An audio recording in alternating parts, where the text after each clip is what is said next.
আমার 4টার সময় একটা মিটিং আছে এবং মিটিংয়ে থাকতে হবে। 4টার আগে আমাদের ক্লাস শেষ করতে হবে। হ্যাঁ, তো আমরা এখানে এটা হচ্ছে তোমার শোল্ডার সিম। হ্যাঁ, শোল্ডার সিম। তারপরে কি আছে?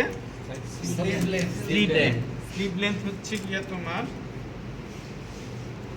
এটাকে আমরা বলি তোমার স্লিভ লেন্থ। হ্যাঁ, স্লিভ লেন্থ। যদি ফুল স্লিভ থাকতো তাহলে আমরা এই পর্যন্ত ফুল কাফ সহ আসতাম, কাফ সহ। হ্যাঁ, এটা হলো স্লিভ ওপেনিং।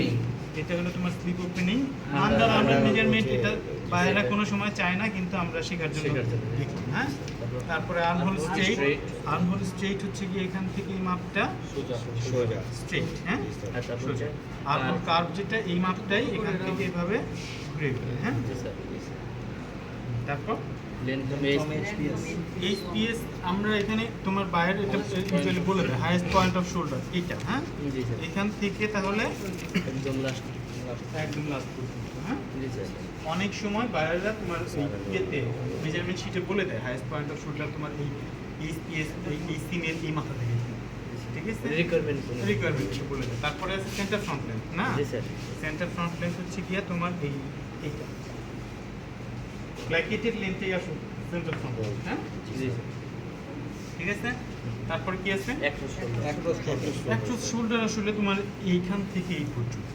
ঠিক আছে, অ্যাক্রস শোল্ডার এটা। অ্যাক্রস ফ্রন্ট হচ্ছে গিয়া এটা। তারপরে হাফ চেস্ট হচ্ছে গিয়া এখান থেকে 2 সেন্টিমিটার নিচে। হ্যাঁ, 2 সেন্টিমিটার নিচে মাপি এই পর্যন্ত। আপ বটম হচ্ছে এখান থেকে এই পর্যন্ত। হ্যাঁ, এগুলো মেজার করার সময় জোরে টান দেওয়া যাবে না, টান দিলে কিন্তু এটা ওপেন হয়ে যাবে, যেহেতু মেজারমেন্টটা পাওয়া যাবে। ফ্ল্যাট করে বসিয়ে ওই অবস্থায় মাপি। তারপর সাইড সিম ইস্যু যদি আমরা এটা সাইড সিম এটা আমরা এগুলো জানি, ঠিক না? টি-শার্ট এর মেজারমেন্ট। হ্যাঁ, তারপর প্ল্যাকেট উইডথ হচ্ছে এটা। হ্যাঁ, প্ল্যাকেট উইডথ হচ্ছে এটা। পকেট লেন্থ হচ্ছে এটা এবং পকেট উইডথ হবে এটা। পকেট লেন্থ এবং উইডথের ভিতর আমাদের যেটা বড় হবে সেটাই নেই। এই বরাবর যদি মেজারমেন্ট বড় থাকে তাহলে ওটি। ঠিক আছে, তারপর centre back length. Centre back length যদি হয় তাহলে আমাদের এটা ব্যাক সাইডে যেতে হবে। ব্যাক সাইডে গিয়ে এটা আমাদেরকে সেন্টার মানে হচ্ছে মাঝ বরাবর, তাই না? ব্যাক মানে পিছন দিকে, কলারটা বাদ দিতে। ঠিক আছে, এটা সেন্টার। তারপর ব্যাক ইয়োক লেন্থ।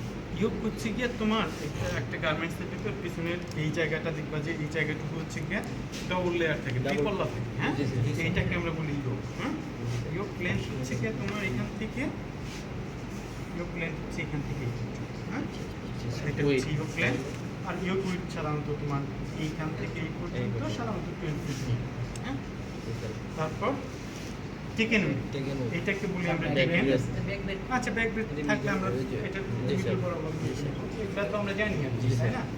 টেকেন উইডথ যেটা না থাকলে সেটা নিবা না।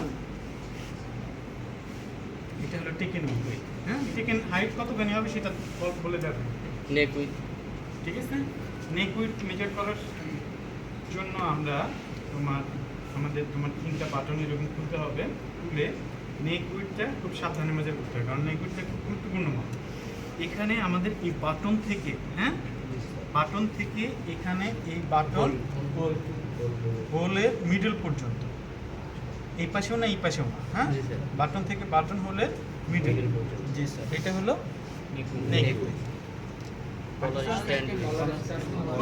এইটার কলার আমরা যে উপরে এটা একটি কলার বলি, আর কলার স্ট্যান্ড হচ্ছে কি এটা, যেটার উপরে এইটুকু কালারটা থাকে। এটা হলো কলার স্ট্যান্ড আর এটা হলো কলার উইথ শেষ। ঠিক আছে, ভিডিও এই পাশ থেকে করলে এটা সুন্দর আসবে, এই পাশ থেকে তো ঢাকাই থাকে। ঠিক আছে, তাহলে বুঝতে পারছো এটা গার্মেন্টস মেজার করার পরে নর্মালি নিয়ম হচ্ছে বাটনগুলো এইভাবে লাগাবে, লাগিয়ে বাটন লাগায় এটা রেডি করে রাখতে হয়। হ্যাঁ, এরকম করে শার্ট ভাঁজ করা তো তোমরা জানো, এরকম করে ভাঁজ করতে হয়। এটা হাতার ক্ষেত্রে এই বরাবর একটা ভাঁজ দিয়ে, এই বরাবর একটা ভাঁজ দিয়ে রেখে দিলে দেখবে অনেক সুন্দর হচ্ছে। ঠিক আছে, ঠিক আছে। এখন আমরা হ্যাঁ